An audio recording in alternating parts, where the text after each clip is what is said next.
இன்னைக்கு ஜோ கிச்சனில் mutton Cola உருண்டை எப்படி செய்கிறதுன்னு பார்க்கலாம். இதுக்கு வந்து ஃபஸ்ட்டு ஒரு மசாலா பவுடர் வந்து ஒரு பேஸ்ட் மாதிரி வரும், அது ரெடி பண்ணிக்கணும். அதுக்கு 1 இன்ச்சு பட்டை, ஒரு 5-6 கிராம்பு, ஒரு 5 பல்லு பூண்டு, அப்புறம் 1 டீஸ்பூன் சோம்பு, 1 டீஸ்பூன் சீரகம், அப்புறம் 3 டேபிள் ஸ்பூன் பொட்டுக்கடலை. பொட்டுக்கடலை வேண்டாம் அப்படின்னா அதை அவாய்ட் பண்ணணும் அப்படின்னா அதுக்கு பதிலாக கேஷ்யூ நட் ஆட் பண்ணிக்கலாம். இது எல்லாத்தையுமே போட்டுட்டு நம்ம வந்து நல்லா அதை மிக்சியில் போட்டு அரைச்சிடணும். அரைச்சிட்டு அதை வந்து இந்த மட்டன் கொத்துக்கறி இருக்குல்ல அதோடு சேர்த்து நல்லா மிக்ஸ் பண்ணிக்கணும்.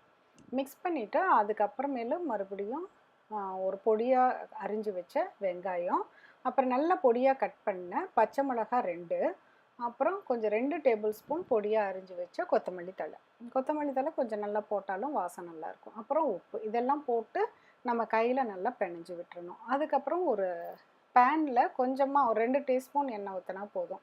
போட்டுட்டு இதை லைட்டாக வந்து பெரட்டிடணும். ஒரு 3 மினிட்ஸ் வந்து நம்ம பெரட்டினா போதும். கொஞ்சம் அது நல்லா வந்து வெந்த மாதிரி ஆயிரும். அது வந்து கொத்துக்கறி தானே, அதனால். அதுக்கப்புறம் அதை வந்து நம்ம மிக்சியில் போட்டு அரைக்கணும். இது வந்து நம்ம உருண்டையாக பிடிச்சி வேக வைக்கிறதுனால இந்த மாதிரி லைட்டாக வதக்கிட்டு அதுக்கப்புறமேல அரைக்கிறோம். இந்த அரைச்ச கலவையிலேயே உங்களுக்கு காரமெல்லாம் பச்சை மிளகாய் காரம் இறங்கிரும். அப்புறம் நல்லா இந்த மாதிரி உருண்டை பிடிச்சிக்கணும்.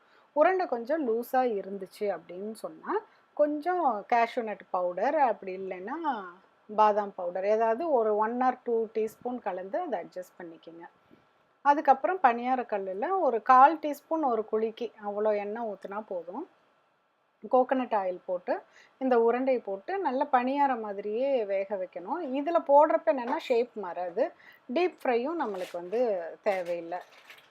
ஒரு 4 மினிட்ஸ் அது மாதிரி ஆகும். 4 to 5 மினிட்ஸ். இந்த மெதுவாக வந்து ஒரு மீடியம் ஃப்ளேம் இல்லாட்டி லோ டு மீடியம் ஃப்ளேமில் வச்சு நம்ம இதை வந்து குக் பண்ணோம். அப்போ தான் அந்த கோல்டன் கலர் வரும். இல்லாட்டி ரொம்ப டார்க்காக கரிஞ்ச மாதிரி ஆயிரும்.